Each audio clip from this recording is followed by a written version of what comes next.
Hello बच्चों, let's see the question and the question says which one of the following is an invaluable source of energy but does not cause pollution. Option है petroleum, sun, fossil fuels and nuclear energy. तो बच्चों यहाँ पर जो हमारा correct option आएगा वो आएगा सन। सन कहने का मतलब कि सन से हमें क्या मिलती है सोलर एनर्जी। सोलर एनर्जी, ठीक है। और सोलर एनर्जी मिलने के क्रम में यानी कि हमें किसी भी तरह का कोई भी पोल्यूशन क्या होता है इसमें नहीं बन पाता है, ठीक है। तो हम लोग कह सकते हैं कि हमारा जो करेक्ट आंसर जो आएगा बच्चों वो क्या आएगा, ऑप्शन ऑप्शन बी। सन से हमें क्या मिलता है, सोलर एनर्जी। और सोलर एनर्जी जो होते हैं वो एक तरह का कह सकते हैं कि अच्छा सोर्स ऑफ एनर्जी है, लेकिन इससे हमें किसी भी तरह का कोई भी पोल्यूशन नहीं होता है, ठीक है। यानी सोलर एनर्जी सोलर एनर्जी को हम लोग लिख सकते हैं कि नॉट काउजेज पोल्यूशन।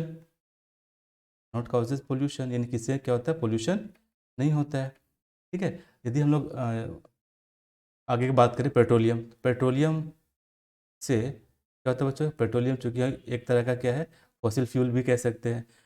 तो पेट्रोलियम से क्या होता है कि जैसे पेट्रोलियम को हम लोग बर्न करते हैं तो इससे इससे हमें क्या मिलता है, कार्बन मोनोऑक्साइड। यदि अनबर्न रहा तो कार्बन मोनोऑक्साइड, यदि ये कम्प्लीटली बर्न हो गया तो कार्बन डाइऑक्साइड। यानी कि ये दोनों क्या है, हमारा एक पोल्यूटेंट है।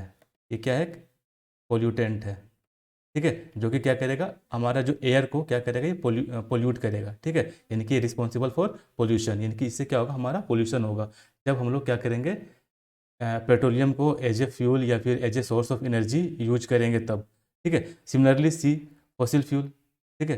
फॉसिल फ्यूल का भी हम लोग जैसे यूज कर लेते हैं, है ना। जैसे पेट्रोलियम हो गया, कोल हो गया, ठीक है। तो ये सभी क्या करते हैं, मतलब तो ये तो हमें एनर्जी देते ही हैं, ठीक है। ये तो सोर्स ऑफ एनर्जी है ही, लेकिन साथ साथ में है क्या करते हैं, पोल्यूशन भी क्रिएट करते हैं। यानी कि हमारे इन्वायरमेंट को क्या करता है, ये पोल्यूट करता है। क्योंकि इसके जलने से, क्योंकि जिस तरह से हमारा पेट्रोलियम हो रहा है उस तरह से कोयले को भी जलाएंगे तो दोनों के केस में हमारा ये बनेगा, ठीक है। और भी इसके अलावा हार्मफुल गैस जैसे सल्फर डाइऑक्साइड बनता है ना।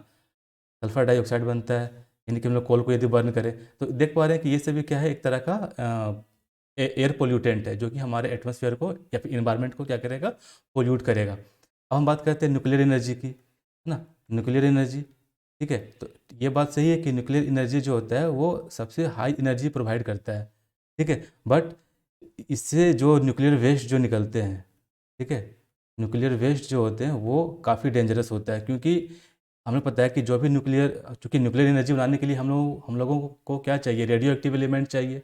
रेडियो एक्टिव एलिमेंट जैसे कि यूरेनियम हो गया, है ना। तो यदि हम यूरेनियम को यूज करें तो चूँकि हमें पता है कि यूरेनियम क्या है, एक रेडियो एक्टिव है ना।